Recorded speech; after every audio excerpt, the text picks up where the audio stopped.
Hi, everyone. I'm Christopher Thornycroft with Redwood Logistics, and welcome to the Redwood Rundown for the week of May 19th, 2025.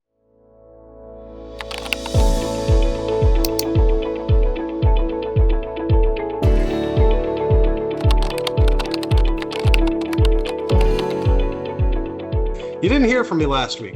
Why is that? Oh, because it was Roadcheck, and we were working late. You know what? I almost walked out the door again today. Because it's also getting late. Another tough one out there, right? Tough to find capacity. If you're a broker watching this, you know that. You don't need me to tell you that. Tender rejections, yeah, reflecting what we've seen. We're seeing price rise, right? Everyone's getting crunched. And the Southeast, that's starting to get more and more difficult. Last week, it was kind of like, oh, well, last week wasn't going to be that bad. Last week was that bad. Well, maybe this week isn't going to be that bad. This week is that bad. So, we're just kind of continuing to see that roll. And what we're seeing is the slightest lift on volume. I mean, just the barely slightest lift on volume. And again, even that small lift on volume, the dislocation of capacity created by a Roadcheck, and all of a sudden you have not enough for higher capacity on the road to be able to handle freight. It's what we've been saying all year. There's nothing crazy about it, right? Capacity has been coming out of the market. You've got Class 8 retail sales. Those are way down. Those 4 consecutive months below replacement level. You got Class 8 net orders. Those are down at their lowest level since May of 2020. Look it up. It's real. Yes, capacity is exiting the market, but without the major demand trigger, it's still not going to be enough to flip the market. Remember, markets almost never flip off of capacity. Markets flip off demand. And until we see demand, it's more likely than not that we're going to just be in this crunch where things get squeezed tighter and tighter and tighter. And eventually, yes, that pushes some spot rates up. Yes, that pushes some contract rates up, but does not flip the market. Not like, we'll see. Maybe in the short term, it's a little bit different. Because from now until July 4th, this is really when you start to see that seasonal demand lift. And if that seasonal demand lift happens and you see more of the disruptions happen, then you're going to see more of a spot market. And as the spot market grows, sorry, I can't speak, then all of a sudden you start to see a little bit more sensitivity and volatility.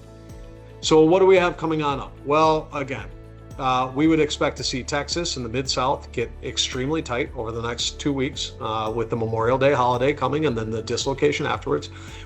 This is really the beginning of produce season. Produce, as we said previously, that's not even going to be that strong, but it's going to be enough to change things just because of, again, how much capacity has come on out. You'd expect to see the Midwest and the Northeast be way more open. However, carriers in the Midwest are trying to hang on to every single dime that they've got, and there's less capacity from the Southeast and from Texas, etc., that headed on up into the Midwest, up into the Northeast to come on back. So as there's less, and that allows for Midwest capacity, Northeast capacity, charge a little bit more. California has got its import surge taking place this week. Over the course of the next couple of weeks, we'll see that calm again a little bit. And then let's just talk about imports in general. I've heard a lot of speculation out there over what's happening now with these, with the 90 days that Trump's paused tariffs on, and how everything's coming rushing on back. And I keep seeing that, but I'm just not seeing it in the data yet. Truth be told, what I'm seeing in the data is barely this slight little uptick, and that might change. It really might change soon.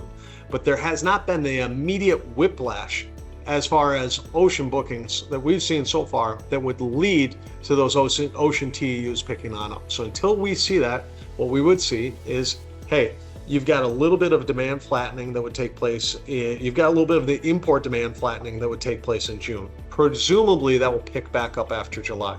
But for June, that's flat. Fortunately for everyone out there, June has its own seasonal volume, and so that should pick things up on its own.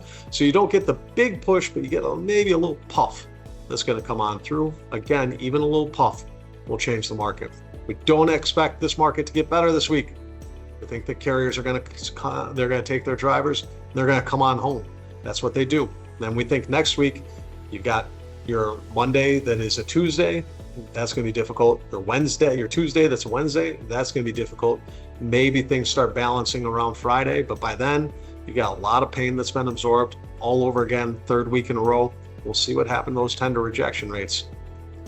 The bet over here is that those continue to stay pretty strong, roughly around that like 6 to 8 range.